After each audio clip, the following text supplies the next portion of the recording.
손님, 계산은 하고 가셔야지! 이따위 쓰레기 같은 음식을 먹게 하고 돈까지 내라고요? 여기는 미슐랭이 만들어진 나라답게 음식에 대한 자부심이 높은 미식가의 나라 프랑스의 파리. 요즘 프랑스에서 핫한 한국 바베큐 식당 한 여성이 한국 바비큐 식당에서 불쾌한 표정으로 인상을 찌푸리며 계산을 거부하고 있는데요. 식당 사장은 서비스를 받았으면 돈을 내는 것은 당연한 것인데 돈도 안 내고 도망치려고 했느냐며 오히려 그녀를 도둑 취급하고 몰아세웁니다.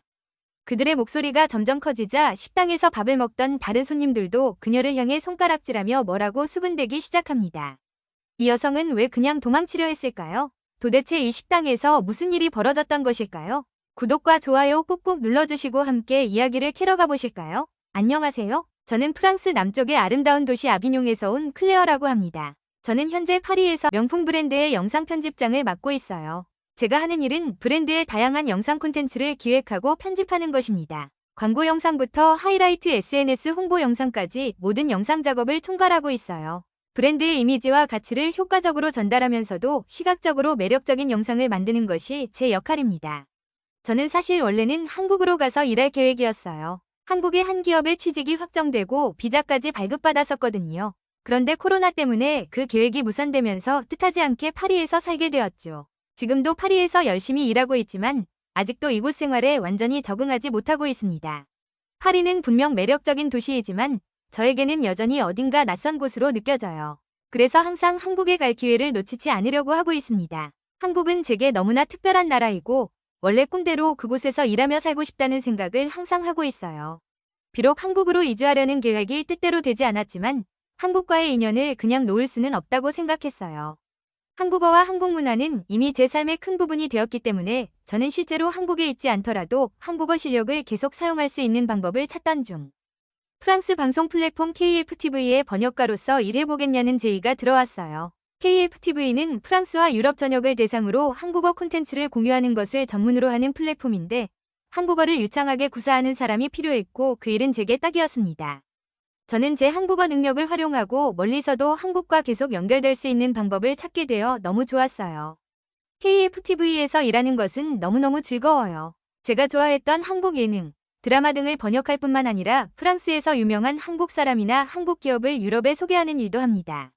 한국 연예인이 행사나 프로모션을 위해 프랑스에 오면 통역을 하고 관련 영상을 제작해 한국을 알립니다. 우리 팀은 영국, 독일 등 각국에서 온 청년들로 구성되어 있는데 모두 한국어를 잘하고 한국 홍보에 열정적입니다. 신기한 건 저 말고는 한국에 가본 친구가 한 사람도 없는데 다들 한국어와 한국 문화에 대해 너무 잘 알고 있어요. 물론 제가 한국말을 가장 잘한답니다. 한국 사람들이 제가 말하는 것을 들으면 어렸을 때 한국에서 자랐냐고 물어봐요. 저는 2013년부터 한국어를 배웠어요. 그때는 한국말 배우는 사람도 주변에 없었고 한국 문화도 잘 알려지지 않아서 저희 부모님도 그런 말 말고 차라리 일본어를 하라고 하실 정도였거든요. 저 혼자 외롭게 공부를 했는데 시간이 점점 흐를수록 한국에 대한 관심도 높아지고 한국의 위상도 올라가고 또 한국인처럼 말하는 외국인이 많아져서 너무 행복해요.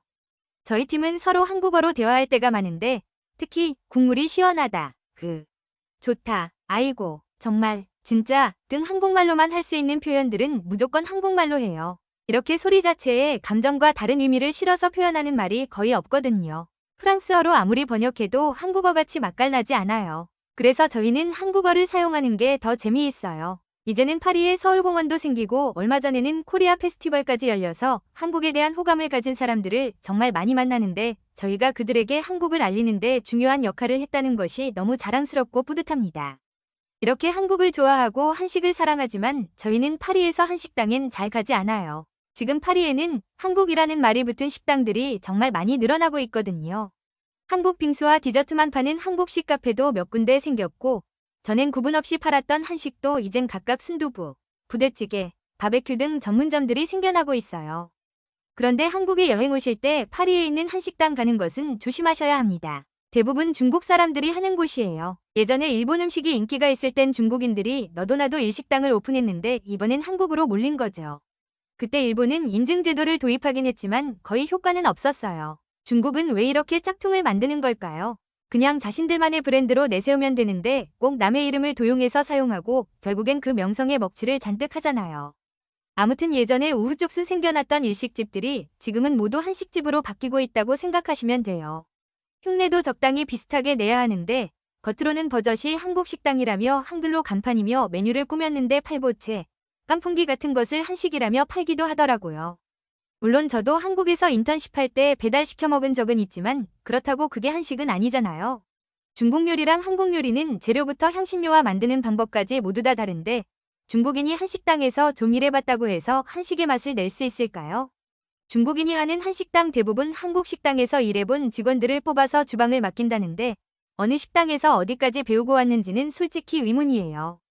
그런 사람들이 만든 메뉴로 한식당을 하는데 맛이 너무 차이나서 한국 대사관이 한국 식당 인증을 해줬으면 좋겠더라고요. 한 번은 친구들과 구글에서 별 5개를 받는 한국 식당에 갔어요. 이 정도 호평이면 당연히 한국 식당일 거라 생각했는데 맛, 음식, 서비스 모두 별로였어요. 별 3개 정도? 일단 한국 음식도 아니었고요. 아무래도 호평은 지인들의 힘이거나 한식을 모르는 사람들이 한 게 아닐까 의심스러워요. 불고기는 기름 범벅을 해서 느끼한 맛이 났고 김치찌개에는 무슨 김치를 넣은 건지 식초 같은 맛이 나더라고요. 한국에서 먹었던 깊은 국물 맛은 느낄 수 없었고요. 그런 맛은 사골이나 고기를 오래 끓여서 내는 거잖아요. 한국에서 유명한 설렁탕집에 갔었는데 입구에 큰 솥단지 2개가 펄펄 끓고 있더라고요. 뽀얀 국물이 우러나서 국물만 먹어도 맛있다는 느낌이 났었거든요. 그런 국물 맛은 일단 제일 먼저 포기했어요. 아무리 봐도 그냥 수돗물에 끓였을 것 같은 맛이었어요. 반찬은 중국 반찬이 나오더라고요. 김치도 없었고요. 뭐죠? 야채를 썰어서 볶은 것 같은 중국 반찬인데 그건 좀 괜찮았습니다. 이 가게의 또 하나의 특징은 밥 인심이 정말 좋다는 것이었어요.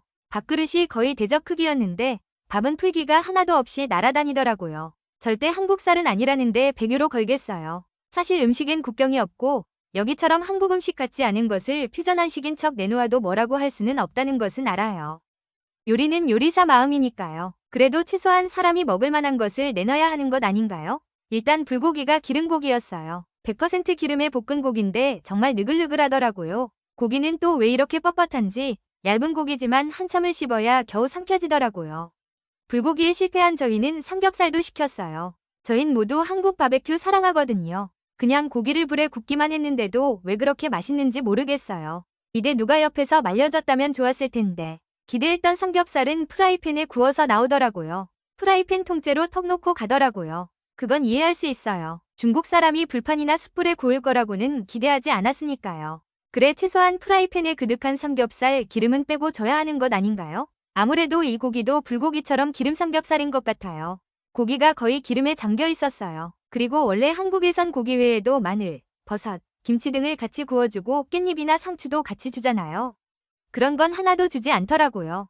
조금 기다리다가 야채는 왜 안 나오냐고 물어봤더니 그건 따로 주문해야 한다고 하더라고요. 황당했지만 야채를 주문했죠. 그런데 쌈장이나 소금 같은 것도 주지 않아서 그것도 주문해야 하는 거냐 물으니 그건 없다고 자기네 가게에선 삼겹살은 다른 반찬이랑 같이 먹는 게 전통이라고 하더라고요. 네, 이것도 이해해줄게요. 언제 생긴 가게인지 모르겠지만 전통이 있을 수 있어요. 기간이 짧다고 전통이 없으라는 법은 없으니까요. 한참을 기다리자 뭔가 이파리를 들고 왔는데 이건 그냥 이파리 같은 것이 축 늘어진 채로 누워있는 거예요. 보기만 해도 금방 명을 달리할 것 같은 모습이었어요. 화가 조금 났지만 꾹 눌러 참고 이파리가 좀 이상하다 말했더니 오늘날이 더워서 어쩔 수가 없다고 하더라고요. 아 오늘 하루 만에 이렇게 갈 수도 있구나. 냉장고가 작으면 그럴 수도 있죠. 저희는 하는 수 없이 그럼 상추는 취소하겠다고 하니 한번 손님상에 나온 건 취소할 수가 없대요. 진짜 뒷골이 땡길 정도로 화가 올라왔지만 꾹 눌러 참았습니다. 여긴 적진이니까요. 그리고 이런 일로 우리의 식사 자리를 망치고 싶지 않았어요. 기름에 절여지긴 했어도 일단 고기는 왔으니 고기 먹은 인증은 하자며 한나에게 동영상을 찍게 하고 고기를 한 점 집어들어 입에 넣었는데 아이고 정말 진짜 사람 살려. 고기도 밖에 나와 있었는지 냄새가 역해서 그 자리에서 바로 토해버렸어요. 이전에 맛본 반찬들까지 다 나오더라고요. 중국 사람들은 고기를 날로 먹는지 삼겹살이 제대로 익지 않은 채로 와서 물컹한 데다 역한 냄새까지 나는 바람에 제 위장이 정말 탈탈 털렸어요. 한나는 깜짝 놀라 휴지로 수습해보려고 했지만 저는 제 위액이 노란색이라는 것을 확인했어요. 제가 갑작스레 토를 하자 식당 사장으로 보이는 사람이 와서 막 소리 지르며 중국어로 화를 내더니 프랑스어로 띄엄띄엄 남의 영업 망치려고 하느냐며 당장 나가라고 하더라고요. 저희도 더 이상 이런 식당에 있고 싶지 않아서 한나가 저를 부축하며 걸어나갔어요. 그런데 식당 사장이 제 앞을 막더니 먹었으면 돈을 내고 가라고 하는 거예요. 중국어지만 다 알아듣겠더라고요. 저는 너무 당황스러워서 내가 이 식당을 신고하지 않은 것만 해도 감사하라며 되받아쳤죠. 물론 못 알아들었겠지만요. 그랬더니 사장이 갑자기 제 가방을 붙들더니 돈을 주기 전에는 못 놔준다고, 식당에 와서 음식을 먹었으면 돈을 내고 나가야 하는데 너네 프랑스인은 그런 예의도 없는 민족이냐며 소리를 지르더라고요. 이건 한나가 나중에 알려준 거예요. 한나는 중국어도 조금 할 줄 알거든요. 식당 안에서 밥 먹던 사람들도 하나둘 저희를 손가락질을 하면서 자기들끼리 수군댔어요. 저는 그럼 경찰을 불러서 해결하자고 말하고 바로 경찰서에 연락을 했어요. 하지만 여긴 한국이 아니잖아요. 한국 경찰은 밤에 이웃이 시끄럽다고 신고해도 출동해서 자초지정을 알아보고 경과보고까지 해주는데, 프랑스 경찰이 이만한 일로 한국처럼 5분 이내에 출동하는 일은 절대로 벌어지지 않죠. 저도 그건 알고 있었지만 그것 말고는 그들에게 대항할 힘이 없었어요. 이미 파리 사정이 빠삭한 사장은 씩 웃으며 경찰이 올 때까지 기다리라며 직원을 시켜 저희를 붙들였어요. 저희는 꼼짝없이 갇힌 신세가 되었고 오지 않을 경찰이 올 때까지 기다릴 수밖에 없었죠. 그런데 그 사이 식당 직원들이 잽싸게 테이블을 정리하는 게 보이더라고요. 저는 어디서 힘이 솟았는지 달려가서 삼겹살을 낚아채고는 이 음식들은 손대지 말라고 항의했어요. 그러자 직원들이 우르르 몰려들어서는 제 손에 잡힌 삼겹살을 뺏으려고 하더라고요. 저는 물컹한 삼겹살을 뺏기지 않기 위해 더 꼭 잡았어요. 이건 보지 않아도 제가 질 싸움이었죠. 전 온 힘을 다해 삼겹살을 잡았지만 아마도 가짜 삼겹살이었는지 투둑 잘라지며 제 손에서 스르륵 빠져나갔어요. 지금 생각해보면 코미디 같은 상황이 벌어졌지만 그때의 기분만큼은 절망적이었어요. 순식간에 식당에 고립된 채 누구의 도움도 받을 수 없는 상태가 되었고 사람들은 재미난 구경거리가 생긴 것에 즐거워하는 모습이었어요. 저는 식당 사장에게 가방을 돌려달라고, 돌려만 주면 오늘 먹은 음식에 대한 피해보상 청구는 하지 않겠다고 말했어요. 그러나 사장은 제 말 같은 건 관심 없다는 표정이었어요. 그는 나를 손가락으로 가리키며 모든 사람들에게 예의도 에티켓도 모르는 외국인이 남의 식당에서 행패를 부리고 있는 상황이라 교육 중이라며 식사하는데 죄송하다고 소리쳤어요. 사람들은 괜찮다고 말하며 웃더라고요. 저는 중국말은 못 알아들었지만 그 순간 완전히 정신이 나갈 것 같았어요. 제 친구들은 어쩔 줄 몰라 발을 동동 굴렀고 식당 안 사람들은 호기심 가득한 눈으로 보거나 혹은 눈을 휘끼며 수군거리기만 할 뿐 아무도 제 편을 들어주지는 않았어요. 저는 순간 포기하고 돈을 주고 가버릴까 하는 생각이 들 정도로 절망적이었어요. 제가 나고 자란 나라에서 외국인한테 수모를 당하고 있다는 현실을 어떻게 받아들여야 할까요? 이곳은 내 조국이었지만 이보다 더 외부인처럼 느껴질 순 없었습니다. 이제 식당에서 저는 힘없는 완벽한 타인일 뿐이었어요. 저는 떨리는 목소리로 말했습니다. 저는 저를 아프게 하는 음식에 대해 돈을 낼 수 없습니다. 그가 프랑스어를 이해하는지는 확신할 수 없었지만 쓰레기 같은 이라는 말을 붙일 용기가 없었어요. 너무 비겁하게 느껴졌지만 그 말을 하면 모두를 타인에서 적으로 돌리게 될 것 같았어요. 내 잘못이 아닌데 어떻게 이렇게 될 수가 있지? 저는 억울함에 울컥 눈물이 쏟아져 나오는 것을 느꼈어요. 그때였습니다. 미닫이로 되어 있는 방에서 30대 초반으로 보이는 남성이 나왔습니다. 그는 차분하면서도 한한 듯 경직된 표정이었는데 곧장 사장에게로 가 중국어로 말했습니다. 아마도 무슨 일이냐고 묻는 것 같았어요. 사장은 제 가방을 여전히 움켜쥔 채 뭐라고 중국말로 소리쳤는데 말을 몰라도 제 욕을 하는 것 같았어요. 저는 말을 알아듣지 못하는데도 부끄러움에 얼굴이 붉어졌어요. 그 남자는 제게 프랑스어로 괜찮냐고 물었고 저는 음식을 맛보자마자 구역질이 났고 경찰이 오기 전까지 증거인멸을 하지 못하게 막으려고 했다가 지금 상황이 되었다고 설명했어요. 그 남자는 제게 구세주처럼 보였습니다. 남자는 사장에게 중국어로 뭔가 이야기를 했어요. 굉장히 말이 빨라서 다 알아듣지는 못했지만 한나의 말에 의하면 제가 음식을 트집 잡으려고 그러는 것이 아니라 오히려 음식 때문에 토했다고 말했다고 합니다. 이에 사장이 가방 잡은 손이 살짝 느슨해진 것이 느껴졌어요. 사장은 토했든 말든 주문했고 먹었으니 돈을 내야 한다고 말했어요. 저한테 증거가 있어요. 한나는 제가 토한 영상을 모두에게 보여줬습니다. 삼겹살을 한 입 먹은 후 구역질이 나 토하는 모습이 모두 찍혀 있었죠. 영상을 본 사장은 체면을 구겼다는 생각이 드는지 얼굴이 굳어졌지만 잠시 후 제 가방을 돌려주었습니다. 그 남자는 이제 괜찮다며 조심히 가라고 말해주었어요. 순간 저도 모르게 한국말로 고맙다고 말해버렸어요. 무의식 중에 한국 사람이 아니면 이렇게 누굴 도울 리가 없다고 생각했나 봐요. 남자는 살짝 놀란 표정을 짓더니 식당을 나가면 바로 다운타운까지 가시라고 한국말로 말하고는 뭔가 더 해결할 것이 있는지 사장과 이야기를 했습니다. 저는 그냥 떠나는 건 왠지 예의가 아닌 것 같아서 식당에서 멀지 않은 곳에서 기다렸어요.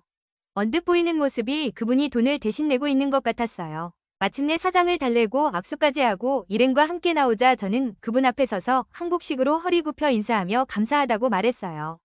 저 때문에 패 끼쳐서 죄송하다고요. 그리고 저는 돈을 드리려고 지갑에서 돈을 꺼내 들었습니다. 그분은 차분한 목소리로 별거 아닌 일이라고 말했습니다. 이렇게 감사한 마음을 표현할 수 있어서 본인도 좋았다고요. 제가 무슨 소리인가 싶어 눈을 크게 뜨자 그분은 평소 KFTV가 한국을 알리는데 앞장서는 것을 알고 있고 SNS를 통해서 그중 가장 한국말을 잘한다는 3인방을 알고 있었다고 그 감사의 마음이니 부담 갖지 말라고 하시더라고요.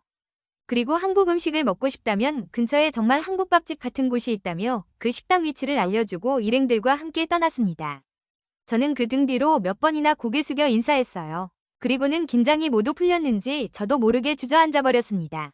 큰일을 겪었지만 마음 한켠은 따뜻했어요. 며칠 후 저녁 우리는 그분이 알려준 한국 식당에 갔어요. 가게는 작고 아늑했고 한국 사람이 하는 가게답게 정갈했습니다. 그러고 보니 우리가 갔던 가게는 등이며 벽지가 휘황찬란했었는데 바보같이 저는 그걸 그제서야 깨달았어요.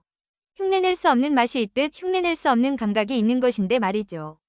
한국 사람들 특유의 담백하고 따뜻한 느낌의 가게 안으로 들어서자 고기 굽는 냄새와 청국장 냄새가 느껴졌어요. 복잡한 파리 시내에서 벗어나 아늑한 휴식처에 온 느낌이었어요. 여사장님이 저희를 반겨주었습니다. 저는 한국말로 인사를 했고 사장님은 제 한국어 발음이 너무 좋다며 반가워하셨어요. 저희는 청국장과 차돌박이 순두부, 시래기 된장국 등 정말 한국의 맛을 느낄 수 있는 음식을 주문했어요. 친구들은 태어나서 처음 먹어보는 진짜 한국 음식을 입에 넣자마자 사랑하게 되었어요. 진짜 한국 음식은 꾸미지 않은 담백한 맛으로 제 마음에 평화를 줬어요. 숙성된 깊은 장맛과 신선한 재료가 만들어내는 맛은 유행에 편승해 남의 음식이나 베끼는 사람들은 절대 흉내낼 수 없는 맛이었죠. 한국인이 아닌 저도 이 음식을 먹는 동안만큼은 한국 사람의 마음을 느낄 수 있었어요. 어머 어떻게 완전 존맛탱을 외치며 부산스럽게 음식을 먹는 저희를 보던 사장님은 셋 모두 한국어를 잘하는 것이 신기했던지 옆에 오셔서 함께 이야기를 하시다가 저희 모두 유럽의 한국을 알리는 것에 앞장서고 있다는 것을 알게 되자 갑자기 꽃등심을 구워주셨어요. 갑작스레 비싼 대접을 받게 되어 거절을 했지만 사장님은 당신도 못하는 한국 알리기에 앞장서는 사람들에게 이런 대접은 하나도 아깝지 않다며 오히려 너무 든든하다고 말씀해 주셨어요. 입에서 살살 녹는 꽃등심의 핵존맛이라며 비명을 지르며 먹는 저희를 흐뭇하게 지켜보시던 사장님은 언제든 한국 음식이 그리우면 오라고 말씀하셨습니다. 저희는 흥분해서 두 손으로 하트를 쏘며 감사하다고 큰 소리로 인사를 했어요. 제가 한국에 인턴십 가서 느꼈던 한국의 정. 왜 퍼주는지 알 수도 없을 만큼 밑도 끝도 없이 퍼주는 그 마음이 너무 감사했습니다. 정신없이 식사를 하다가 문득 프랑스 사람들이 어설픈 짝퉁 음식이 아니라 진짜 제대로 된 한식을 먹게 해야겠다고 생각했어요. 이렇게 힐링이 되는 음식은 인종을 떠나 누구에게나 좋은 영향을 줄 테고 그럼 우리도 조금 더 행복해지겠죠. 친구들에게 말하자 모두 동의하며 즐거워했고 진짜 한국 식당인 프랑스라는 기획방송을 제작하기로 의기투합했어요. 어쩌죠? 저는 또 당분간 한국에 가지 못할 것 같아요. 이곳에서 제가 해야 할 일이 아직 많이 있네요. 지금까지 정말 제 사연을 읽어주셔서 감사합니다. 혹시 파리에 오실 일 있으면 연락주세요. 감사합니다.